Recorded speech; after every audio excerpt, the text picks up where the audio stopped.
Good afternoon, everybody, and welcome to At the Book for this Thursday, January 20th, NFL Playoffs Divisional Round weekend.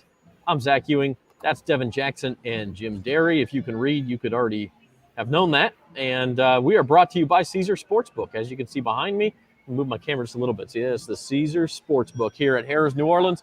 I am live on site in downtown New Orleans, and we're ready to roll for NFL Divisional Weekend. We got a good show for you.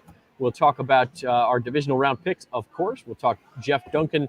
We won't talk to him, but we'll give you his picks for Beat the Pros, which you can play and win a trip right here to Harrah's or even a trip to Las Vegas. And we will talk to Trey Wingo, the Trends Officer for Caesars, former ESPN Sports Center anchor, and get his take as well. So a lot of good stuff to get to, even a little basketball we'll throw in. Boys, how we doing? I texted you guys earlier. It's happy and sad all at the same time. It's my favorite weekend of the year. Divisional round is my favorite football weekend of the year. But when it's over, there are only 3 games left, and it's kind of sad that football is just about coming to the finish line. Yeah, yep. Only 7 games left, and we had 6 last weekend, so that kind of puts it in perspective that it really is coming down to it. And Devin, I know you agree with that. Yeah, it's really coming down towards the end, and definitely sad to see it go. But we've had some great football over the last few weeks, and it's only going to get better over the next few. Don't be sad because it's over. Be glad because it happened. Especially in this age of COVID, guys. I mean, you listen, any season is a good season. And I say that too because when you guys were saying that, I mean, I'm a big baseball fan. We don't know when baseball season's going to start. They're still in a lockout. They don't appear to be making a ton of progress. I know a deadline motivates everybody, but as of right now, it doesn't seem like baseball season will start on time, at least not spring training on time. Zach, I'm one of the few people who in this area who like baseball more than I like football, and so I'm with you. We don't know what's coming up, and a shout out to Uncle Big Nick who tested positive for the vid today. So we're giving our best wishes to him, even if he is a 49ers fan. Get well soon, Uncle Big Nick, and don't show up at Lambeau. It's too cold for COVID. Joey first in the room. Hello. Speaking of baseball, by the way, James Carville went on a rant today, as he is wont to do, about baseball and about Rob Manfred. So I want to get to that. Trey Wingo coming up, but let's first cash in with Carville. The game is over, but James was kind enough to continue to pick with us and do videos with us through the Super Bowl. So we got his divisional round picks. We also did a couple of prop bets with him, and he added his bonus baseball rant. So let's go ahead and view cashing in with Carville.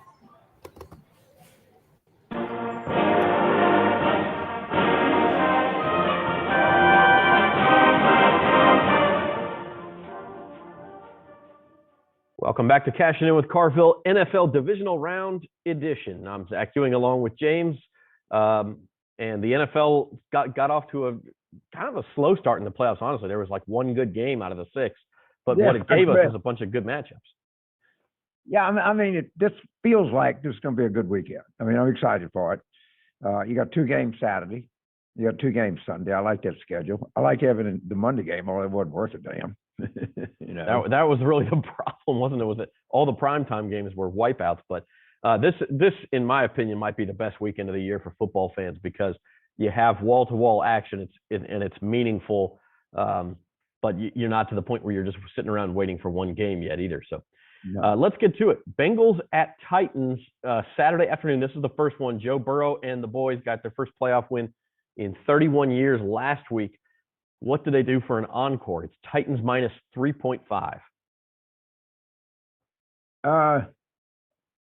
That's a really hard one, but I'm going to take the Bengals. Bengals with the points, all right. But Joe Burrow, by the way, has not lost a must-win game in a long time. Next. All right. Next up will be Saturday night up in frigid Green Bay. The Packers minus 6 against the San Francisco 49ers. I like the 49ers. 49ers with the points. All right. And then moving on to Sunday, we've got Rams at Bucks. Maybe the best matchup of the weekend. Rams get their Matthew Stafford his first playoff win, and now they go to Tampa Bay. It's Bucks minus 3. I couldn't pick the Rams if the Bucks were minus 43. Just out of principle. Just I can't stand them. And you know what else? And I really hate the helmets, and I really don't like their uniforms. In addition to everything else. I think you said that last week, and it didn't jinx them at all. So didn't. But if at first you don't succeed, you can try again. I said that was the game of the weekend. Probably the game of the weekend is the last one. Everything leads up to this. Josh Allen and the Bills, Patrick Mahomes and the Chiefs. They play in Kansas City. Buffalo beat them there earlier this year, but it's Kansas City -2. Chiefs. It's the Chiefs. Why the turnaround from earlier in the year? Well, you see teams play really close. Arizona and the Rams, it wasn't that close. They said playoff football is different, and they're at home and they're not bad. And the Chiefs have a lot of LSU guys too. That is true. Darrell Williams, Clyde Edwards-Helaire, and Tyrann Mathieu. So Tyrann Mathieu, until Joe Burrow came, was the best player in the history of LSU football. In the history of LSU football. It's hard to argue with the impact he had in those 2 seasons. Oh, God. Everybody knew exactly where he was anywhere on the playing field.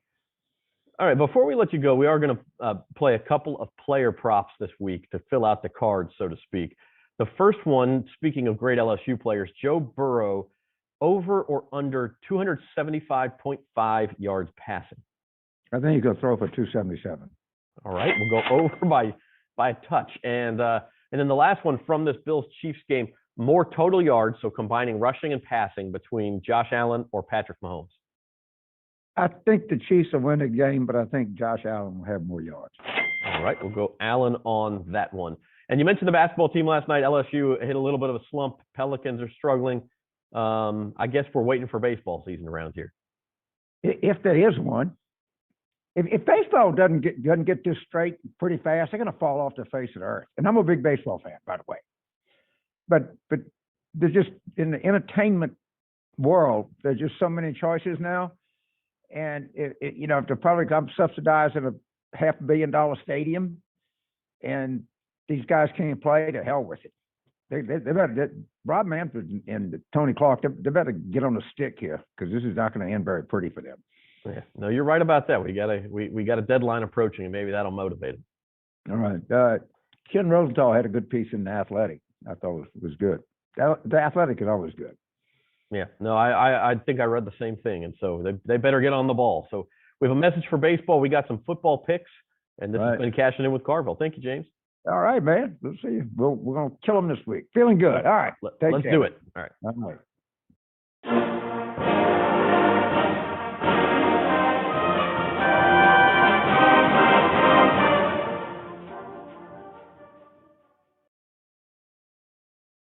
There's a lot to unpack there. That was one of the shortest Carville videos of the year, just 5 minutes. But we had Tyrann Mathieu is the greatest LSU player pre-Joe Burrow.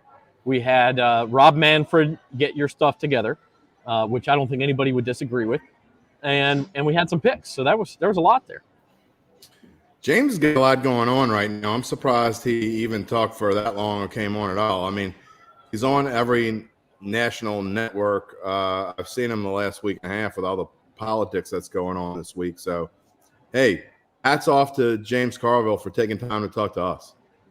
Absolutely, and the only politics we'll talk around here is for Rob Manfred. Of course he doesn't have a Twitter account or anything, but I wish I could put him on blast with when James Carville's calling you out, taking time off from his political analyst job to blast you. You're just doing something wrong, Rob. You're doing it wrong. Yeah, I mean, he's right though. I mean, it's incredible how these guys can't get on the same page and realize that we don't have time for this foolishness. And this game is having a hard time turning on the younger fan. They're doing better with the Tatises of the world and Baby Bichette and all that stuff, and hitting home runs and playing the games a little bit more fun. But they got a long way to go to get young people interested in baseball. Ask Devin how he feels about baseball. And his team won the World Series this year. Yeah, so I mean, there you go.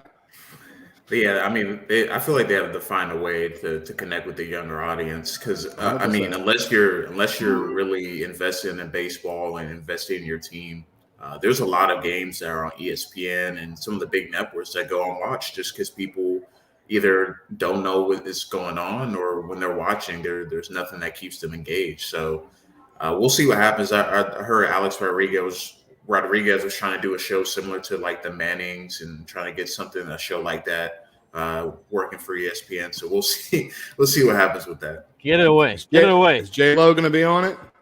Okay, then maybe. Here's what I'll say. This is the last thing I'll say on it. We'll move on. People like to frame this as millionaires against billionaires. 40% of the players in the Major League Baseball Players Association are not millionaires. It is not millionaires against billionaires. There are some millionaires, obviously, among the players. But what we're talking about is players who are making a few $100,000 for a couple of years, and then they retire, right? Or they're not good enough to stick around, versus owners who basically own these teams as a plaything, right?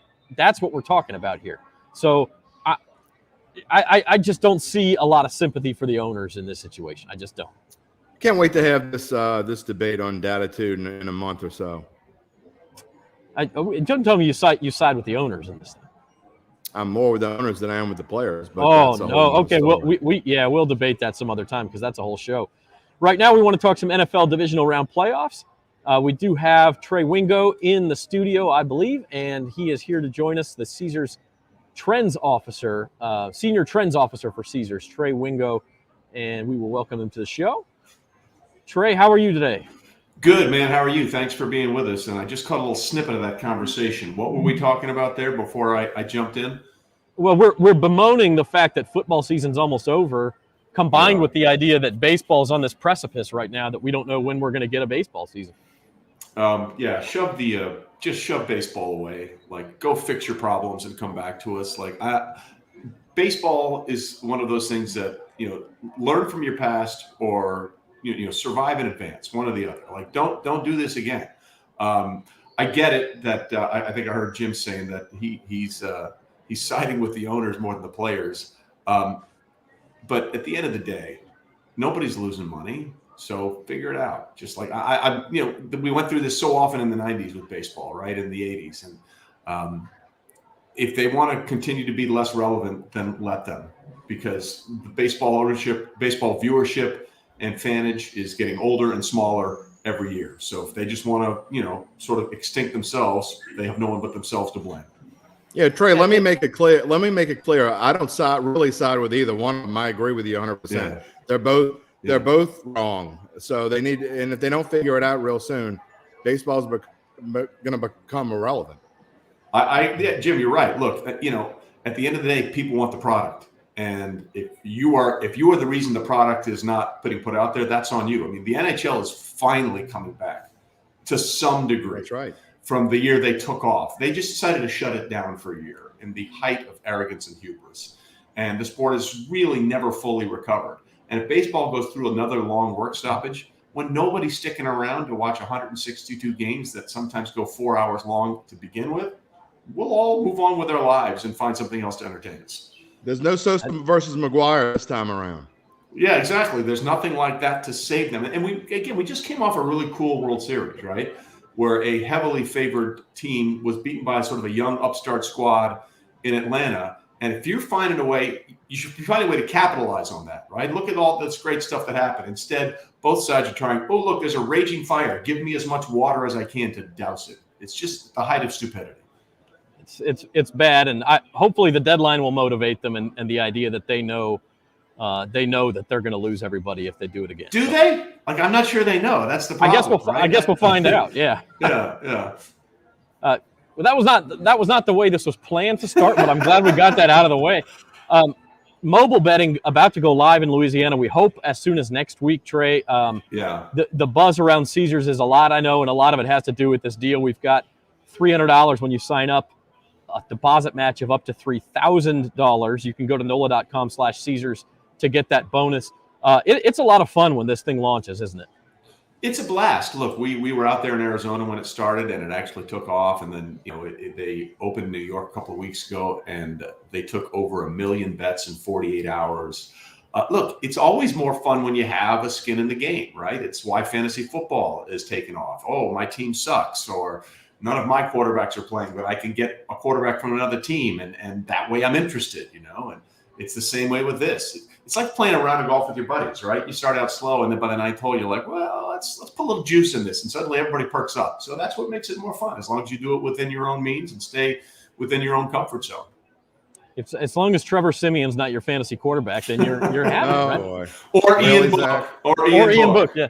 Yeah. We'll talk about that as we go on, but let's get to the games this weekend. That's what everybody's here to talk about. The first one Saturday, near and dear to a lot of people's hearts around here. The Bengals have almost become Louisiana's second home team because of Joe Burrow and Jamar Chase. They're dogs this weekend at Tennessee. What do you make of this one, Trey? Well, a couple of things. First of all, the young skill position players in Cincinnati might be the best young set of skill position players in the NFL. And what I mean by that is Joe Burrow, Jamar Chase, T. Higgins, and Joe Mixon are all 25 years or younger. That is how you create a dynastic franchise, by having players that good, that young together, if they can keep them together. So the future, I think, is really bright for Cincinnati. It's a problematic matchup for me for a couple of reasons, because as exciting as that win was the Bengals had over the Raiders, their first playoff win in 31 years, it cost them Larry Ogunjobi, their defensive tackle, who's played great for them. Mike Daniels is also not likely to play. And as we're having this discussion, Trey Hendrickson, their best pass rusher, is still in concussion protocol. The last team you want to face, if you're thin on the defensive line, is a returning Tennessee Titans with Derrick Henry potentially back in the lineup. And I'm not saying the Titans have to have Derrick Henry, but the Titans average 201 passing yards per game this season. To put that in perspective, that's the lowest total for a number one seed heading into the postseason since the 2008 Titans and the 2008 Giants, who were both one seeds in the AFC and NFC that year, and both lost their first playoff game. So even if he's the world's greatest decoy, like the Statue of Liberty out there, stiff arming the occasional defensive back into suborbit, it's going to change how you have to defend the Titans. And if they can use him either effectively or as a decoy against a very thin defensive line for Cincinnati, that's problematic, I think, for the Bengals. Yeah, it's a little bit different animal than playing the Raiders at home. I agree with that. Correct. And Saturday night in Green Bay, it's going to be cold. We know that. The 49ers will probably try to run the ball. We know that. Jimmy Garoppolo is banged up. Is 6 too many points? I mean, it's quite a few points for this round. I think this game is going to be a lot closer than people in Green Bay want to believe for a couple of reasons. I think there's more pressure on the Packers and Aaron Rodgers than any team left in the playoffs right now. And I get it. Everybody has pressure. But with all the acrimony we saw this offseason between Aaron Rodgers and the front office, which has been there for years, and he and Devontae Adams tweeting and putting on Instagram the last dance, I believe that to be the case. And if they don't win it all again, somehow, some way, you're going to have who at any point during his tenure was either the top, the second, or the third best quarterback in football, Aaron Rodgers. And you guys only made it to one Super Bowl as a wild card and won it all. That's not enough. And they've had real problems as a number one seed. They've also never beaten the 49ers. Aaron Rodgers-led Packers have never beaten the 49ers in the postseason. They've lost to them 3 times. And no quarterback has ever gone 0-4 in postseason play in NFL history against one franchise. And it's ironic, or coincidental, however you want to describe it, that it would be the Niners for Aaron Rodgers, who, of course, he has a huge chip on his shoulder for them taking Alex Smith over him in the 2005 draft. And it's the matchups inside the matchups, right? As good as the Packers have been this year, they were 30th against the run, giving up 4.7 yards per rush. And it was worse the last 3 games of the season. They gave up almost 5.5 yards per rush. Well, what do the 49ers want to do? I mean, they beat him in the championship game 2 years ago when Jimmy G threw it 8 times with a healthy hand. And now I don't know if he's going to throw it 7 times in this game. If they can get that running game going with Elijah Mitchell and Deebo Samuel just doing everything like he did against the Cowboys. I mean, they held the ball for 8 minutes more than Dallas, and they rushed for 169 yards on 38 attempts. They would love to do that against Green Bay, and that's the weakness in the Green Bay defense right there. Their run defense. Yeah, I mean, you hate to oversimplify something, but really, if the 49ers can run the ball, this game is going to go in the direction they want it to go. If they can't, then Jimmy G has to get involved, a bum shoulder. I mean, now maybe they've got problems. Yeah, that hand is going to be an issue. And look, that game against the Cowboys, I thought, was the full Jimmy G experience, right? When you ask him not to win the game, he's great. And then he's going to make 2 mistakes trying to win the game that keep you in it. Like the overthrow to Ayuk when it would have been an easy touchdown. I think it was on 3rd down. It would have made it 30-7. That's ball game over. And then the horrible overthrow on the interception, which allowed the Cowboys back in it. And the Cowboys somehow said, thanks, but hold my beer. We'll find a way to screw this up with that draw. So, yeah, that was the full Jimmy G experience. And that's why 2 years ago they only had him throw it 8 times when the running game was working against Green Bay. There are those here who believe Jimmy G may be a candidate to be the Saints quarterback next year, but we'll talk about that after we get through the games. That's just a little foreshadowing. Sure. Moving on to Sunday, the first game, the early game, Rams at Bucks. Interesting betting game here. A lot of money coming in on the Rams. It moved immediately from 3.5 down to 3. Any reason for that you can see? Well, a couple of things. One, these are 2 completely different teams than when they met, I think, in week 3 of this year when the Rams beat them at SoFi, because Gronk didn't play in that game, but also Von Miller didn't play in that game, and Odell Beckham Jr. didn't play in that game. So we're talking about 2 completely different franchises. And if the Rams can find a way to beat the Bucks, it bodes well for them to win the whole thing, and I'll tell you why. Because there are 3 teams that have done this against Tom Brady, beaten him in the regular season and in the postseason. They are the 2015 Denver Broncos, the 2012 Baltimore Ravens, and the 2011 New York Giants. All 3 of them went on to win the Super Bowl after beating Brady in the regular and postseason. But beating Brady in the postseason has been impossible as a Buccaneer. And you want to talk about a difference maker, right? Tom Brady, if they win Sunday, will have won his 6th straight playoff game as the Tampa Bay Bucks quarterback. To put that in perspective, before Tom Brady got to Tampa Bay, the franchise's history from 1976 to 2019, 44 seasons, the Bucks won exactly 6 playoff games. And Tom Brady as a quarterback, his teams over their last 20 postseason games are 17-3. There is no franchise in NFL history that has ever gone 17-3 over a 20-game playoff span. The only one that came close was the Washington, then Redskins, now football team. From January of 83 to January of 94, they went 16-4. So that is the ultimate difference maker in Brady. But why the line may be moving is because of the strength of that defensive line, and the offensive line for the Tampa Bay Bucks took some hits. Tristan Wirfs was in and out of that game. Those were the first snaps he's missed in his entire career. He's an all-pro right tackle. He's in a walking boot right now. I have no idea whether or not he's going to be able to play. Neither does Bruce Arians. Jansen is also beat up. And the strength of that Bucks, besides all the other stuff, has been the health and consistency of that offensive line. And the last thing you want to have with Aaron Donald and company coming into town is questions on that offensive line. So you're saying Tom Brady is pretty good then? Yeah, can confirm. Yes. Let me run the numbers. By the way, have numbers? Yeah, go ahead, Trey. This is my favorite one. Outside of his head coach, Bruce Arians, Tom Brady is older than the other 3 head coaches still left in the NFC. He's older than every single head coach besides his own that's playing this weekend in the NFC. Before I get to the last game, I want to ask you about Tom Brady, because I had a debate with some friends in a group chat earlier this week. Do you think that when he's finally done, and who knows, that could be 10 years from now the way he's playing. Yeah. But when he's finally done, do you think he goes off with Giselle onto some beach somewhere, or do you think he tries to find a way to stay in football some kind of way? I think he wants to be involved always, much in the same way that Peyton is always wanting to be involved. Like Tom, you don't play at 44 and all the things he wants to do just to quit and go away from the game. Now, he says he wants to be a more present father, and that's great. And I totally understand that. But I don't think, look, he's such a competitor, guys. I tell you a great story about Brady, okay?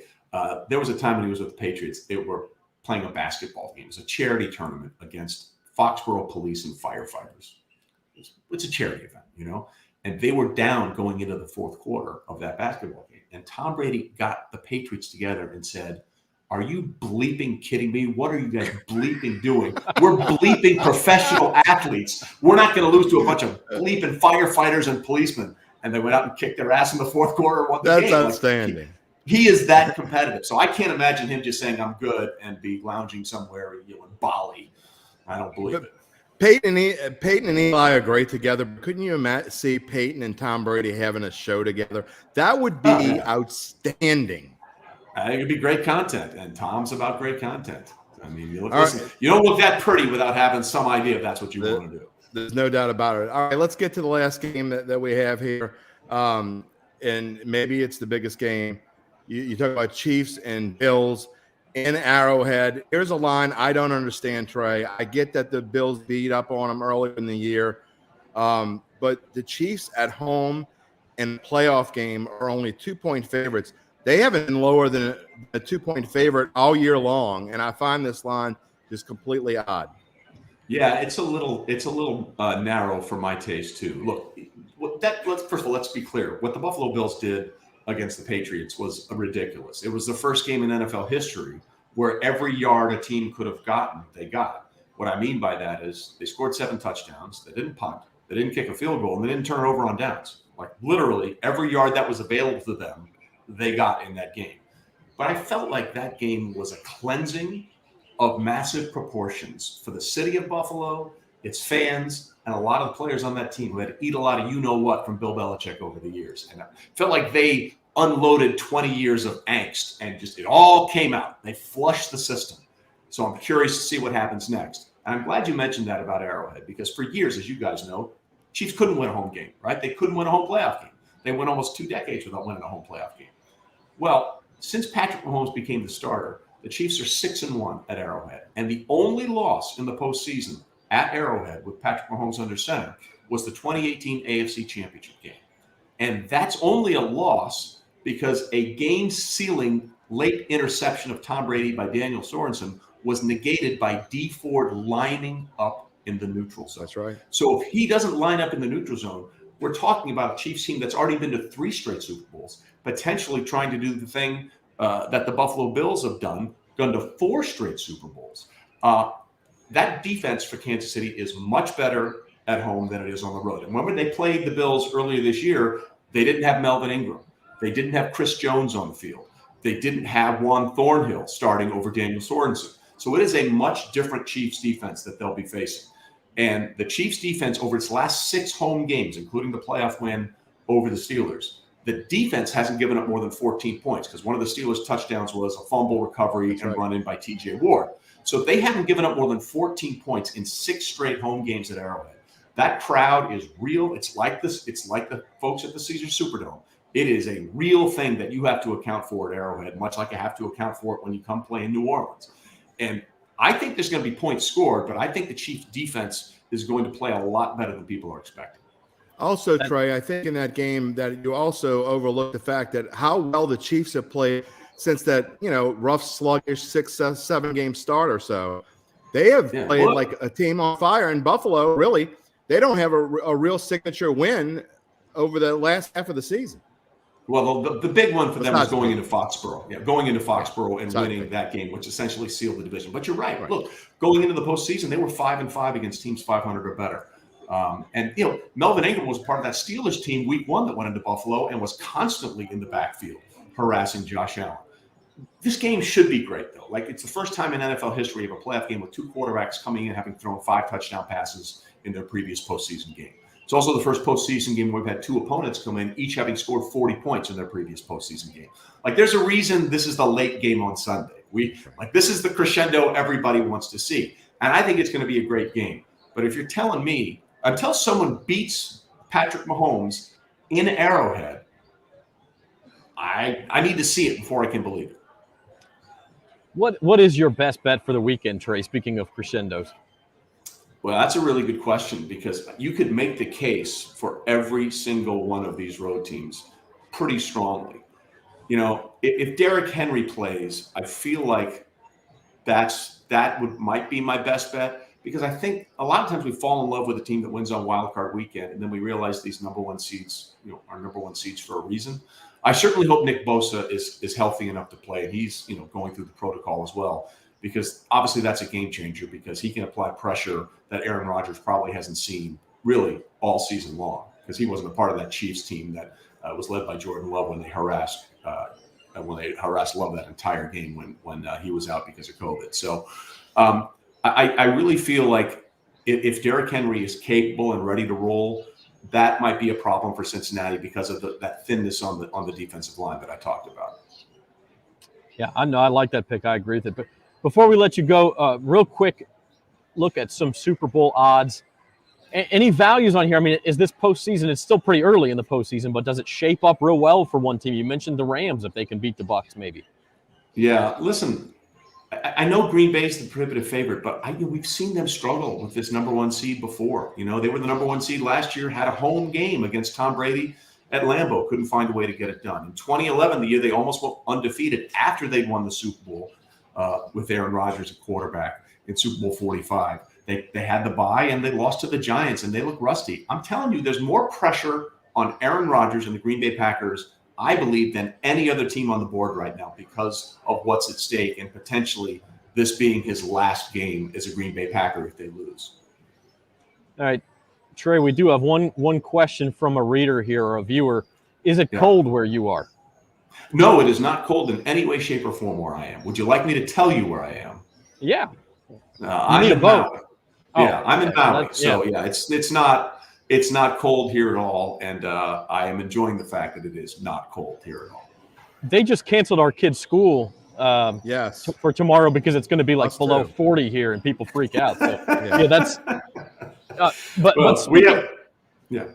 Go ahead, Trey. Go ahead. No, I'm saying we have real cold back in the Northeast where we normally are this time of year. So. Thoughts and prayers to everyone dealing with 40-degree temperatures in the world. 40 degrees and a little rain, and so the school is canceled. But T's and P's. Yeah. Speaking of New Orleans, we'll end with this. The Saints quarterback situation, obviously, the question of the offseason around here. In your mind, do you see it being a draft pick? Do you see them re-signing Jameis Winston, trying to swing a big deal for a Russell Wilson? This could go a lot of different directions. Listen, first of all, this might be the craziest quarterback offseason we've ever had because it's not supposed to be a very strong quarterback draft, although I think 2 or 3, maybe 4 might go late in the first round. But you mentioned Russell Wilson. There's the potential, guys, that 3 franchise quarterbacks for a variety of different reasons could be on the move. In Aaron Rodgers, Russell Wilson, and I know there's all sorts of baggage that you have to unload with that, but Deshaun Watson as well. And there are teams like the New Orleans Saints, like the Pittsburgh Steelers, who think they are maybe a better quarterback away from getting to where the Chiefs and the Bills and the Bucs and the Rams are. And James played really well. Like he played really well for you guys. And he got hurt obviously in that game at Caesars Superdome where you guys beat the Bucs. I thought Jameis acquitted himself fairly well. Now, obviously, I think he has put himself in a position to earn more than the 1-year contract he got this last time around. But there are a variety of ways that Sean Payton and company can find a way to bring in a quarterback, and it's going to be really interesting to watch when free agency begins. Sounds like it's something to do. Before we let him go, Zach, I got to throw out the open invitation, Trey, for you to come on our podcast here on NOLA.com, bet.NOLA.com. We have a podcast twice a week. I'd love to have you on during Super Bowl week. You got it, man. We'll lock it down. We'll make it happen. I promise. Work it out. Thank you. All right, so more to come from Trey Wingo. We appreciate you joining us, and we'll hear from you on Datitude in a couple of weeks. Thank you, Trey. All right, guys. We'll see you soon. Take care. See you, Trey. That is Trey Wingo, former SportsCenter anchor on ESPN, now the Senior Trends Officer at Caesars Sportsbook. We appreciate him joining us. And again, NFL playoffs coming this weekend. A lot of interesting stuff. He's the Senior Trends Officer for a reason. He had a lot of good trends there. Trey, I mean, Zach, I think you've encapsulated everything with your frozen face there. You are scaring the viewers away, I think. So, if you're going to get frozen, you need to have a little bit better face there. I don't, the last time we were at the book, every time we're here, every time we're here, it's such good internet. But today, apparently, it's been problematic. So I don't know what to tell you. I think you got infected by Devin's internet from the last couple of weeks. I don't know what's going on. It's contagious. But seriously, in all seriousness, what a great interview. I mean, Trey is so informed about everything. He is. I mean, I spent a lot of time, and I mean a lot of time on Tuesdays and Wednesdays, going through handicaps, looking through stats. He had like 4 or 5 things that I never even came across. And again, I'll spend 20 hours going through these picks before I make them for just 4 games. And he's got stuff like, I didn't know that. I didn't see that. So what an outstanding guest. Absolutely. Absolutely. And by the way, if you want to pick those divisional round games, you can. Trey Wingo is not our pro, but Jeff Duncan is for our Beat the Pros contest. And you can win a weekend stay for 2 at Harrah's New Orleans by picking against Jeff Duncan, beating him throughout the NFL playoffs. Go to NOLA.com/beatthepros to play. And by the way, if you play all of our contests with us, now you've already missed college football, but if you hop on there and get NFL playoffs done and play the other 4 throughout the year, that's March Madness, the Masters, the NBA playoffs, and if they have them, the Major League Baseball playoffs, you could win a trip for 2 to Caesars Palace in Las Vegas. So it gets even better. Jeff Duncan's pick. How can Duncan be the pro when I'm the one there that's 30 games above 500 and beating this Keister? Because we saw big bucks and we decided to fade you. Fair enough. You got me. Yeah. Well, anyway, it's funny because Jim, we may be in trouble because you and I agree on all 4 picks this weekend. We're both on, not to spoil it for anybody, but we're both on the Titans, the Packers, the Chiefs, and the Rams, right? We're on all 3 favorites plus the Rams. Well, Duncan's against is the opposite. He's on 3 underdogs plus the Bucks. So I don't know what that means. I will say this about Duncan, though, and knowing him long as I have, Duncan loves to pick underdogs in the playoffs no matter who they are. I mean, he just does. Not as much during the regular season, but he was all over the dog last week. He's all over the dog again this week. He just, I don't know if it's his optimistic view of life and everything else, but he's always rooting for the underdog. I think, to me, the playoffs sometimes are a little bit anticlimactic. Not every year, but I don't know about you guys, but I kind of expected this to be a favorite kind of year with all the crazy things we had going on in the regular season. You just kind of expect, okay, it can't be that good again in the postseason. And so far, I know it's early, but that's kind of how it's shaped out so far. Yeah, I mean, I think we talked about it on Datitude on yesterday, Jim. There's a gulf this year, and last year too.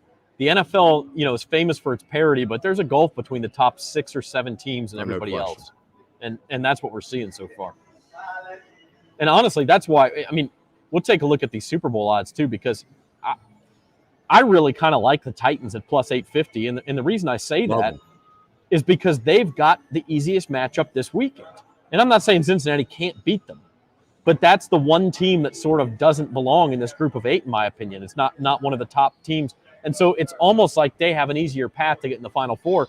And if you're telling me they can get in the Final Four at plus 850, I'm grabbing that. Well, I clearly like the Titans this week because I agree with you wholeheartedly that they have the easiest match of the weekend. No offense to everybody that's still rooting for Burrow and Chase. But, again, here's another spread I don't get because you look at the Packers and Niners, that's a 6-point spread. To me, the Titans are much better than the Bengals are, than the Packers are over the Niners, if that makes any sense. But I'll tell you what odds I do like. I got the Titans back when no one was believing in them, back before they went on that little stretch at 40-1. So I'm liking those odds right now. Yeah, absolutely. I mean, I don't get that at all, where the Bengals are by far the long shot here. The Titans get to play them at home. And, I mean, obviously the Titans, if they win, they're going to be home underdogs next week against either Buffalo or Kansas City, but only by a couple of points, I would think. No, and I'll tell you, there's a good value on both the Titans and the Bengals because you're looking at 8.5-1 and 15-1. So one of them's going to win, and you're going to get a decent value going forward the rest of the way. So even if you only put a little bit down, it might be worth putting a little bit down on both of them if you're not sure who's going to win this game. Bengals at 15-1, that's about the cost. I don't know how great a value that is, but again, one of those teams is going to win, and you'll have a team in a conference championship game at either 8.5-1 or 15-1. You got to like those numbers. Yeah, absolutely. So just to remind you, if you want to play Beat the Pros, it's NOLA.com/Beat the Pros. Play against Jeff Duncan. His picks this weekend: Bengals plus 3.5, 49ers plus 6, Bucks minus 3, and Bills plus 2. So I don't know. I don't know about those picks, but we'll see. He's the pro. So AFC Championship odds, by the way, same thing here. I mean, you take those two teams at the bottom, and whoever wins, it seems like you have value on your ticket going into next weekend. Yeah, so you basically have at worst a 3.2 to 1 chance to win some money. So and I don't think that either one of those teams is going to be more than a 3 to 1 shot. I mean, look, you look at a money line going into next week, Tennessee at home against either Buffalo or Kansas City. You're not going to get plus 320 on a money line. And also, if you talk about Cincinnati going to either Buffalo or Kansas City, you're not going to get plus 550 on a money line. So it might be worth a little bit to put something in there. Even if you don't think they're going to win the Super Bowl, maybe this is the route to go. And I agree with Uncle Big Nick. Vegas does not like Tennessee. They've never liked Tennessee. They completely downplay them all year long in every single game, and Tennessee is making people some money so far this season. Yeah, I don't know. You know, the Bengals would be pretty significant underdogs in either Buffalo or Kansas City. But if Tennessee wins that game, no, not quite. But at plus 320, I'd see a lot of value there in Tennessee. Devin, you have any thoughts on that? Yeah, Jim and I had talked about earlier odds and ends, but Tennessee is still the best value on the board because if they go out and dominate and beat the Bengals handily, I mean, you see those odds go down significantly. So I think it was surprising to me, at least, that their odds didn't move at all from earlier in the week to now, and just seeing that they're still one of the best values on the board because they still have that home field advantage. I think that's the team to continue to watch going forward. Yeah, yep. And I like them to win this week, and I like them to cover, and I think going forward that could mean good things too. A quick look at the NFC on its standalone. Packers are pretty big favorites at this point. I don't like that price for them. I think you're not getting any value there. You're better off maybe just betting them on the money line each week. Yeah, well, it kind of depends. Zach, I don't know. If you really like Green Bay, I think you need to take them now because even if it's Green Bay, Tampa Bay, it's going to be in Green Bay. You're not going to get a plus 155. So really, if you're certain, I mean, there's no way you could be certain, but if you're very confident they're going to just beat the 49ers this week, then I'd say, yeah, go and put a little bit of money on them at plus 155 to win next week. Because they're going to be, even if they play Tampa, I got to think they're going to be minus 120 to win. If they're playing the Rams, I got to think it's probably minus 150-ish. So if you think they're going to win this week, and I personally do, I just don't. I don't think that's that bad of a price. But I think the best value on this board is the Rams, and we'll get into it in a little bit. Absolutely, yeah. I don't like that the numbers that they're begging you to bet on the Rams. To me, they're giving you they give plus 3 at minus 120, but the Bucks are even at minus 3. They're begging you to bet. I mean, it just scares me. This number scares me. I don't know why it's this low. I don't like this number. I'd feel much better about the Rams really if it was 3.5 than I do at 3. They know something I don't know, and it made me back off of the Rams a little bit because that was going to be my best bet of the week, and now it's kind of lower tier. I will say this to that comment. Adam Chernoff, who we're going to have on the show at some point, does a great podcast, the daily podcast for covers.com. And he had a couple of bookmakers on earlier this week who said, you will not see that number go to 3.5. It won't happen because the Rams are too good. And so, whether that means they like the Rams at plus 3 or not, they've got too much respect for them for it to go to 3.5. And so if you're waiting for that, you might as well just bet them because it's not, or not, because it's not going to move to 3.5. I think there's more big money that likes the Rams enough to keep it from going to 3.5. I think Aunt Mabel is going to be a bet on Tampa Bay, I think. I have not seen any percentages yet, but I'd be willing to bet that more of the big money is going to be on the Rams. All right, a couple of quick basketball notes before we wrap it up with our best bets of the weekend for football. First off, LSU loses a tough one last night. Will Wade went crazy on the refs. Then he went crazy in his post-game news conference. You got to look up the video if you didn't see it. I mean, it was like an obvious goaltend they didn't call on Alabama, and he just went ballistic, and rightfully so. At the time, it didn't really seem like it was going to make any difference. Then, as it turned out, the technical that he got cost them 2 points, and they ended up losing by 3. And it was just it's been a tough week for LSU, and they got to go to Tennessee on Saturday. And so the upshot of that is we talked last week about, this is a great value, and they're all the way down to 5-1. Well, now you can get LSU at 18-1. But LSU's biggest problem is that Auburn is running away with this conference. Oh, they also have injuries, Zach. We don't know how bad Darius Day is hurt. He went off limping. He twisted that ankle pretty good last night.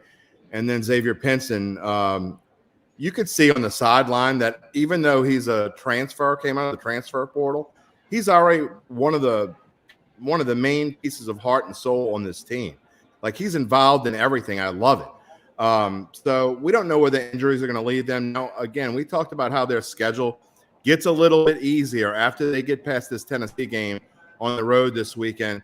So I could see LSU making a run. That number is certainly not going to get any bigger than that. So if you want to take a flyer on LSU, now's the time to do it. Or maybe wait if you think they're going to lose this weekend. But I wouldn't wait anymore on that, because I think Will Wade got his team's attention. You talk about, look, I would have got a technical there too. I thought the officiating was absolutely horrendous last night. Second game in a row that the major differential between fouls between the two teams and with LSU. And I don't know, Will Wade rubs a lot of people the wrong way. I get that. But, man, that was pretty brutal to watch last night. Yeah, and I mean, I have an LSU ticket at 9-1. I'm not adding to that anymore. And the reason really is not that I don't believe in LSU or that their schedule gets easier. The problem is I don't know that Auburn's going to lose 4 games all year in the SEC. I mean, they might be the best team in the country. And so if LSU's already got 3 losses, you figure they're going to lose at least 1 more somewhere. That might be that. I mean, Auburn might not lose that many more the rest of the year. Devin, what are your thoughts? Yeah, Devin, what are your thoughts on the race? Yeah, I think Auburn is clearly the best team in the SEC, and I really think it's going to be hard for somebody to catch them, at least in the regular season. Now, come tournament play, an SEC tournament, you could maybe catch them then and then win the tournament championship. But I think for LSU, I think their goal right now should be try to continue to grind out this stretch, get your players healthy, and then get ready for a tournament run. Because it seems like Auburn is going to continue to play at a high level. And even if they suffer maybe an injury or two, I think they're still good enough to overcome that. So if I were LSU, obviously you go out and still want to win every game, but I think you start preparing for the long haul instead of, trying to win these short battles at the very least and get you guys back healthy. Yeah, and that's the tricky part about the betting the SEC. They don't really need to win it. They're not gonna try to necessarily win it. If you're down 3 games with 3 games to go, you're not going all out and playing everybody 38 minutes a game just to win a conference title. Because, as you say, I mean, what's important is how you do in the tournaments, how you do in the conference tournament, and then obviously, especially how you do in March Madness. And so that's the hard part about betting on these conferences. I think the ship has kind of sailed. I still think LSU at 9-1 was a good bet. It's just, look, 9-1 bets are not going to win all that often. So that's just the way.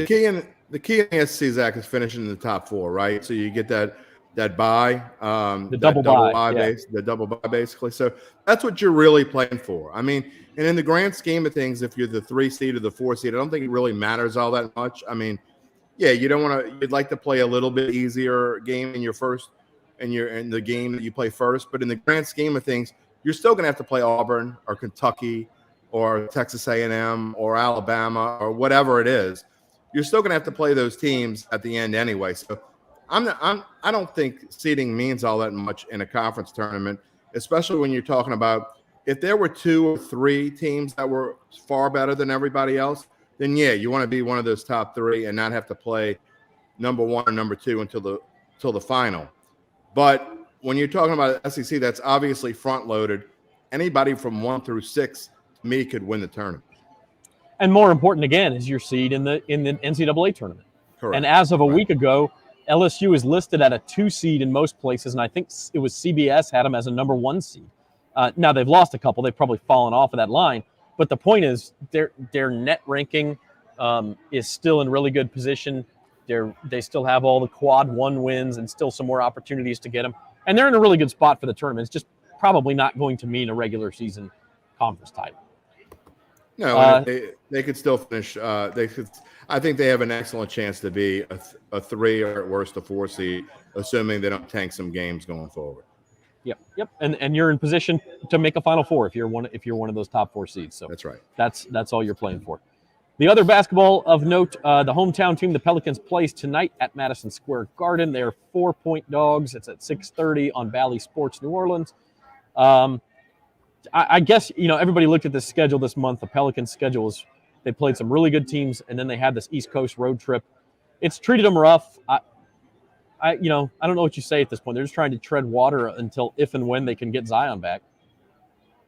I will say this about this game, Zach, and this is the kind of game that I bet the Pelicans. And every time I see a line move oddly in the NBA, I take the other team. And this one has moved. The Knicks were 2.5-point favorites last night, which means a ton of money coming in on the Knicks or whatever. And I love when people start fading the Pelicans because that's when they play their best. And the Knicks, they've been hot and cold. They've been hovering around 500 all year long.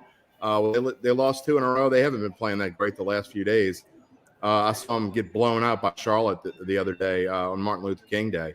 I'm not impressed with the Knicks at all. I think this is a good spot for the Pelicans coming off a loss. And the Pelicans have had a couple days off, which is rare in the NBA. They played in Boston on Monday, then you got a short flight and a couple days off. So, not a bad situation for them. Devin, you watched any Pelicans lately?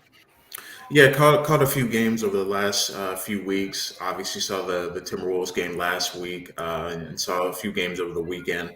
I think they're at this point they're just trying to figure out how to win on the road, and I think winning tonight on the road in Madison Square Garden could go a long way. They've had a tough road trip, played the Knicks, played Boston, and those are 2 teams that are obviously contending in kind of in the spot to contend in the playoff hunt.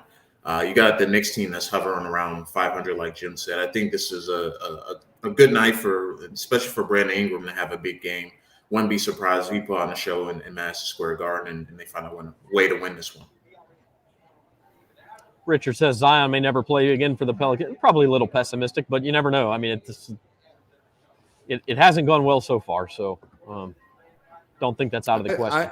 I think if they get themselves to where they're in any kind of shape to get in the playoffs, which right now it looks like they'll be in contention at least until the end of March. I mean, there's still only 2 games out of the play-in. Yeah. I mean, yeah. So I think you're going to see Zion at some point this season. I just don't know when.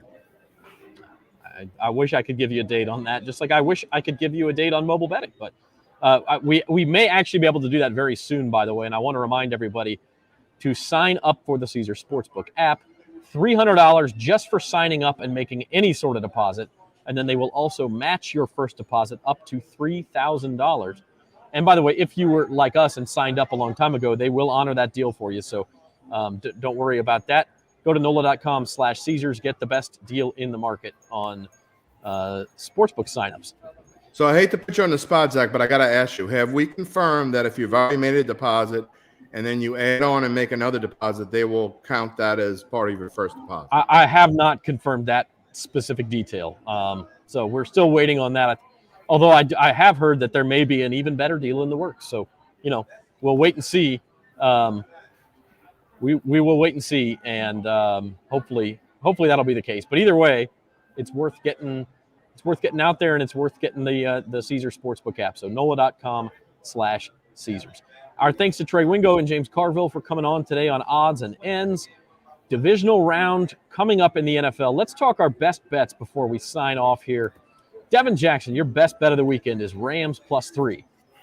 Yeah, I really like the Rams, and I talked with Jim earlier this week on Odds and Ends about that. If the Rams look really good on Monday night, which they did, I think they have a really good chance to make a Super Bowl run. And the Cardinals didn't play well, didn't have a great game plan, but Well, look what the Rams did offensively. They're able to get a big boost out of Cam Akers coming back and being healthy. And I think that's going to be a difference maker in this game, in this matchup. Obviously, the Rams did beat the Bucs earlier this season, but they didn't have Cam Akers. And you add that dimension, that running game, besides Sony Michel, and both guys can receive out of the backfield. Plus, the Bucs secondary is banged up. Offensive line has some issues. It's not a good recipe for the Bucs at this point. I mean, they got some issues with Wirfs, Jensen in the interior. You got Aaron Donald coming across the line and scrimmage every play as well. So I really think the Rams straight out win outright in this one, and I think they win in convincing fashion. Yeah, I'm going to piggyback on that and then let Jim wrap it up. But I think at this time of year, the weather gets cold and things get a little bit tight. Yes, you look at the quarterbacks, but you also look along the lines. And Trey Wingo talked about it, that the Bengals defensive line is banged up. They're going to have trouble against Derrick Henry, who he talked today. It looked like he's going to play for everything in the world. And then, just like you said, Devin, the Bucs offensive line is banged up. Tristan Wirfs may not play, their best offensive lineman. I keep thinking back to that Sunday night game in December when the Saints went over there and just lived in the backfield. And so I really like both of those picks. I like the Rams and I like the Titans this weekend. And Jim, you wrap it up. I mean, obviously you're on the Titans too, but teasing it with the Packers. Explain your reasoning in that pick. Well, again, for those who don't understand a teaser, you got to get both picks right, but you get 6 points in your favor. And so I'm going to give a little insight here. What I use right now until Caesars comes alive, my teaser is only minus 110 instead of minus 120. So it's like a regular bet so far. But I was able to buy a half a point on this and get it at minus 120. So I've got actually Packers plus a half and Titans plus 3, which is a significant number. But that being said, basically the Packers and Titans just need to win with a teaser. I think both of them have excellent chances to win this weekend. The 49ers coming across the country on a short week for them. They played Sunday. Now they have to play Saturday. They had to go back home from Dallas. They've been on the road 4 of the last 6 weeks. I kind of liken them to the Raiders from last week, having to be road warriors, having to go through games where they were in must-win situations. And I hear what Trey's saying about wanting to run against this defense, but this is probably going to be the only weather game of the entire batch of games this weekend. All the other games, the weather looks great. In fact, in Kansas City, I think it's supposed to be like almost 50 degrees when they play. And the same goes for Tampa Bay. And I think in Nashville, it's going to be in the mid-30s, but no wind. So this is going to be the only weather game. There could be snow. Who knows how to play in snow better? I mean, I know Jimmy G played in New England for a little bit, but I'm trusting Aaron Rodgers, and I just can't see Aaron Rodgers losing in the first round. I understand. I still don't think they're a Super Bowl champion team. They may prove me wrong, but I certainly think this is a great matchup for them. Aaron Rodgers has his way. And Tennessee, you're talking about Cincinnati. Their big win was last week, right? They got that playoff monkey off their back. I can't see them going to the number 1 seed and winning this week. I think things slow down for them a little bit. And like Trey said, they're banged up a little bit along the defensive front, although I did see earlier that looks like Trey Hendrickson will play. Yeah, he is going to play, and but so is Derrick Henry. So that exactly. And pretty by good the trade way, for the Titans. One last thing, if you like my teasers or if you like Packers, especially if you like Tennessee, bet it now, because as soon as they say Derrick Henry is going to play, I think that line's going to go to 4.5 or 5. By the way, I was just looking at the app. You can bet a 6.5 point teaser at Caesars. You pay minus 130 for it instead of minus 120. But if you want that extra half point to get Titans plus 3, or you can even bet a 7 point teaser for minus 140, you could get it to Titans plus 3.5. Interesting, just in the last hour, the line has moved. It's now Green Bay minus 5.5. So if you like the Packers, it's gone half a point in their favor. If you like the Niners, better get it before it moves anymore. Our thanks to Trey Wingo for coming on, Senior Trends Officer at Caesars. Our thanks to James Carville, as always. Play Beat the Pros with Jeff Duncan. And we will see you at 4 o'clock on Monday for Odds and Ends, and we'll recap Division Weekend and look forward to the Conference Championship. Until then, for Devin Jackson, Jim Derry, I'm Zach Ewing. This has been At the Book.